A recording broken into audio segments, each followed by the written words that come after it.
ఆసిమ్ మునీర్ అద్భుతమైన లీడర్ అంటాడు. పాకిస్తాన్ గొప్ప దేశమని కీర్తిస్తాడు. తాను ఏ దేశంతో పోరాడుతున్నాడో ఆ దేశ పర్యటనకు వెళ్లి జిన్పింగ్తో స్నేహం గొప్ప గౌరవమని ప్రకటిస్తాడు.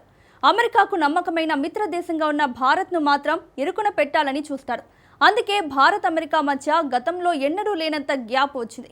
ఆ గ్యాప్ను ఫిల్ చేయడానికి మార్కో రూబియో భారత పర్యటనకు వచ్చాడు. ట్రంప్ రైట్ హ్యాండ్గా మిస్టర్ ఫిక్స్డ్గా గుర్తింపు తెచ్చుకున్న రూబియో తిరిగి భారత్ నమ్మకాన్ని పొందేందుకు ఏం చేయబోతున్నాడనేదే ఇప్పుడు ఆసక్తికర ప్రశ్న. ఇంతకు మార్కో రూబియో భారత పర్యటన అసలు లక్ష్యాలేంటి? భారత్ అమెరికా మధ్య వివాదాలకు ముగింపు దొరుకుతుందా?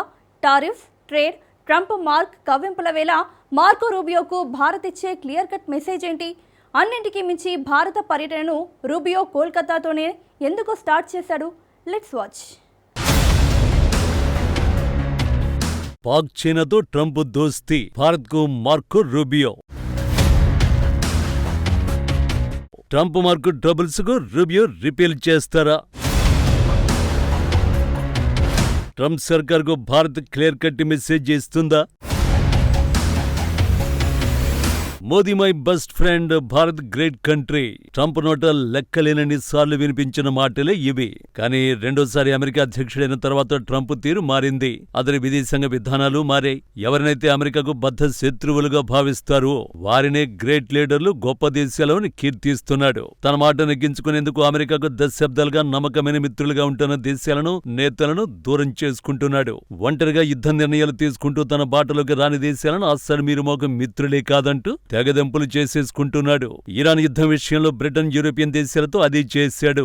ఇక అమెరికాకు అత్యంత నమ్మకమైన మిత్రదేశంగా ఉన్న భారత్నైతే మళ్లీ కవ్విస్తూనే ఉన్నాడు. టారిఫ్లు, ట్రేడ్, క్రూడ్ ఇలా ఒకటేంటి, భారత్ను ఎన్ని రకాలుగా టార్గెట్ చేయొచ్చో అన్ని ట్రై చేశాడు. కేవలం పాకిస్తాన్తో సీజ్ ఫైర్ లో తనకు క్రెడిట్ ఇవ్వలేదన్న ఆక్రోశంతోనే ఉగ్రవాద దేశానికి దగ్గరయ్యాడు. రీసెంట్ గా భారత్ మరో శత్రు దేశం చైనాలో పర్యటించి జిన్పింగ్ తో స్నేహం తనకు దక్కిన అత్యంత గౌరవంగా ప్రకటించి మళ్లీ రెచ్చగొట్టాడు. అందుకే చరిత్రలో ఎన్నడూ లేనంత గ్యాప్ వచ్చింది భారత్ అమెరికా మధ్య. ఇప్పుడు ఆ దూరాన్ని తగ్గించడానికే మార్కో రూబియో సీన్లోకి దిగాడు.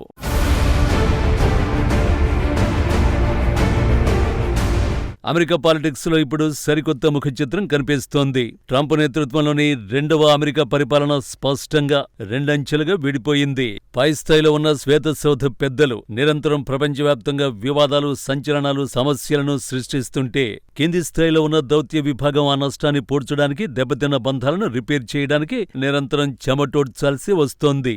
సరిగ్గా ఇదే రిపేర్ అండ్ మెయింటెనెన్స్ మిషన్ తో అమెరికా విదేశాంగ మంత్రి మార్కో రూబియో భారత్ లో అడుగుపెట్టాడు. ట్రంప్ ప్రభుత్వంలో మిస్టర్ ఫిక్సిట్ గా మారిన రూబియో మే 26 వరకు కోల్కతా, జైపూర్, ఆగ్రా, ఢిల్లీలలో పర్యటించనున్నాడు. ట్రంప్ హయాంలో గత ఏడాది కాలంగా తీవ్ర ఆందోళనలో ఉన్న భారత దౌత్య వర్గాలను శాంతింపజేయడం, భారత్ మాకు ఎప్పటికీ ముఖ్యమనే నమ్మకాన్ని పునరుద్ధరించడం ఆయన ప్రధాన ఎజెండా. కానీ మార్కో రూబియో భారత పర్యటనను కోల్కతా నుంచే ఎందుకు స్టార్ట్ చేశాడు?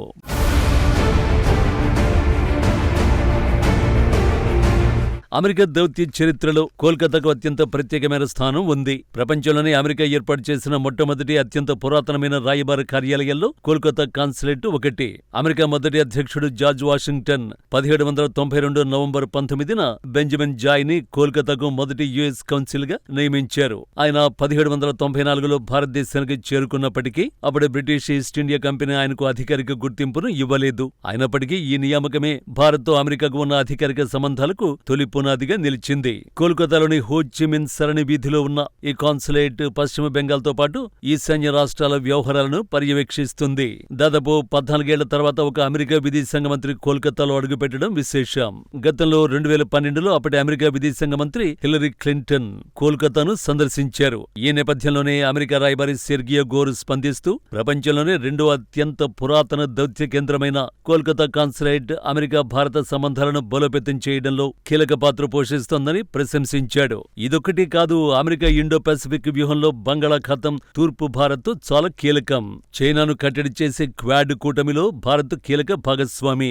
తూర్పు భారత్కు ప్రవేశ ద్వారంగా ఉన్న కోల్కతాను సందర్శించడం ద్వారా ఆ ప్రాంతంలో అమెరికా తన ఆసక్తిని స్పష్టం చేస్తోంది. తాజా పర్యటనలో రాజకీయ చర్చల కంటే ముందు భారతీయుల మనస్సుల్ని గెలుచుకునే సాఫ్ట్ డిప్లొమసీలో భాగంగా రూబియో కోల్కతాలోని మదర్ తెరెసా మదర్ హౌస్ ను సందర్శించాడు. మరోవైపు రూబియో పర్యటన పర్యటన వేళ భారత విదేశాంగ శాఖలో వాతావరణం గతానికి భిన్నంగా ఉంది. ఒకప్పుడు ఇండియా అమెరికా బంధంలో కనిపించే భావోద్వేగాలు, ఆప్తమిత్రులమనే సెంటిమెంట్లు ఇప్పుడు కనిపించడం లేదు. ట్రంప్ నైజం తెలిసిన భారత దౌత్యవేత్తలు గత ఏడాది కాలంగా ఎదురవుతున్న సవాళ్లతో తీవ్రంగా రాటుదేలారు. ఇప్పుడు భారత వైఖరిలో ఎటువంటి లౌక్యం, అస్పష్టమైన నిరీక్షణలు, అసాధ్యమైన వాగ్దానాలు లేవు. అంత హార్డ్ కోర్ అంటే కఠినమైన వాస్తవిక విధానమే నడుస్తోంది. లౌక్యంగా మాట్లాడడంలో సిద్ధహస్తుడైన రూబియో ఈ కఠిన వాతావరణాన్ని మార్చి భారత్లో మళ్లీ పాత విశ్వాసాన్ని పునరుద్ధరించగలడా అనేది $1 మిలియన్ ప్రశ్న.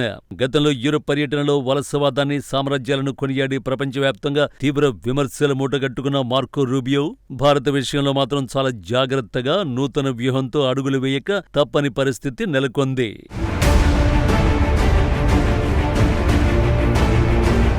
నిజానికి రూబియో కేవలం మాటలు చెప్పడానికి రాలేదు. ఆయన చేతిలో పెద్ద బిజినెస్ ఎజెండానే ఉంది. ఇరాన్పై ట్రంప్ ప్రకటించిన యుద్ధం కారణంగా భారత్ ప్రస్తుతం తీవ్ర ఇంధన సంక్షోభాన్ని ఎదుర్కొంటోంది. ఈ నేపథ్యంలో భారత్ను ఆదుకునే నెపంతో అమెరికా, వెనిజులా దేశాలకు చెందిన చమురును భారత్కు భారీగా విక్రయించాలి అనేది మార్కో రూబియో అసలు ప్లాన్. దీనికి తోడు న్యూఢిల్లీలో జరిగే ద్వైపాక్షిక చర్చల్లో రక్షణ సహకారం, వాణిజ్య సుంకాలు, పాక్ చైనా సరిహద్దు వివాదాలు ప్రస్తావనకు రానున్నాయి. గత కొంతకాలంగా ఇరు దేశాల మధ్య వాణిజ్య విభేదాలు నడుస్తున్నాయి. సుంకాలు, ఆంక్షల వల్ల ఆర్థిక సంబంధాల్లో కొంత నష్టం వాటిల్లింది. ఈ పర్యటనతో ఆ సమస్యలను పరిష్కరించుకోవాలని ఇరు దేశాలు భావిస్తున్నాయి. సెమీకండక్టర్లు, బ్యాటరీల తయారీకి అవసరమైన ఖనిజాల సరఫరాపై కూడా చర్చిస్తారు. తాత్కాలిక ఒప్పందాల ద్వారా వ్యాపారాన్ని మళ్లీ పట్టాలెక్కించాలని చూస్తున్నారు. వైట్ హౌస్ రాయబారి సెర్గియో గోర్ ఇప్పటికే భారత్కు అమెరికా ఆయుధాలు, చిన్న అణు రియాక్టర్లు అమ్మడానికి తెర వెనుక గట్టి ప్రయత్నాలు చేస్తున్నారు. అయితే ఈ హడావిడంతా కేవలం ఓవల్ ఆఫీసులో కూర్చుని ట్రంప్ను ప్రసన్నం చేసుకోవడానికి అన్న విమర్శలు కూడా ఉన్నాయి. ఇక ఈ పర్యటనలో అత్యంత కీలకమైన ఘట్టం పర్యటన చివరి రోజున జరిగే క్వాడ్ విదేశాంగ మంత్రుల సమావేశం. భారత విదేశాంగ మంత్రి జైశంకర్, ఆస్ట్రేలియాకు చెందిన పెనీ వాంగ్, జపాన్ మంత్రి తోషిమిట్సు మోటెగిలతో కలిసి మార్కో రూబియో చర్చలు జరపనున్నాడు.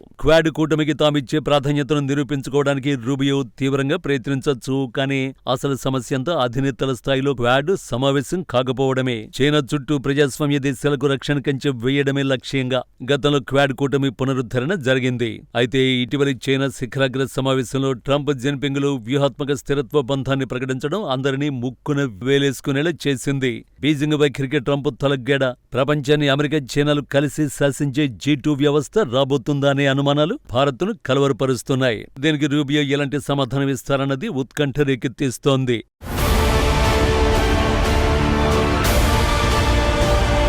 ఆసక్తికరమైన అంశం ఏంటంటే మార్కో రూబియో పర్యటన ఇరు దేశాల్లోని రైట్ వింగ్ మద్దతుదారులకు అస్సలు నచ్చడం లేదు. సోషల్ మీడియా వేదికగా ఇరు వర్గాలు విమర్శల వర్షం కురిపిస్తున్నాయి. భారత్ నుండి వచ్చే H-1B ఐటీ ఉద్యోగుల్ని వెనక్కి పంపాలని, అమెరికా పౌరులను దోచుకుంటున్న భారత్ కాల్ సెంటర్ల స్కామర్లపై చర్యలు తీసుకోవాలని అమెరికన్లు మార్కో రూబియోపై ఒత్తిడి తెస్తున్నారు. ఇటు ఉగ్రవాదాన్ని పోషిస్తున్న పాకిస్తాన్ సైనిక పాలకుడు ఫీల్డ్ మార్షల్ ఆసిమ్ మునీర్ను ట్రంప్ నెత్తిన పెట్టుకోవడాన్ని భారతీయులు ప్రశ్నిస్తున్నారు. అధికారిక చర్చల్లో పాక్ ఆర్మీ చీఫ్ ఆసిమ్ మునీర్ ఉగ్రవాద అనుకూల నైజంపై భారత్ పూర్తి సమాచారాన్ని రూబియో ముందు పెట్టడం ఖాయం. కానీ ట్రంప్కు పాకిస్తాన్ పట్ల ఉన్న గుడ్డి మోహం వల్ల అమెరికా వ్యూహంలో పెద్దగా మార్పు రాకపోవచ్చు. చివరిగా చెప్పాలంటే చైనా, పాకిస్తాన్ విషయంలో డొనాల్డ్ ట్రంప్ అనుసరిస్తున్న అనాలోచిత విధానాలు భారత్కు ఇబ్బందికరంగా మారినప్పటికీ ఇరు దేశాల పరస్పర అవసరాలు ఉన్నాయి. వ్యాపారం, భద్రత పరంగా భారత్-యుఎస్ బంధం ముందుకు సాగక తప్పదు. అయితే ఒకప్పటి ఆప్తమిత్రులమనే ఆత్మీయత మాత్రం ప్రస్తుతానికి మాయమైందనేది అక్షర సత్యం.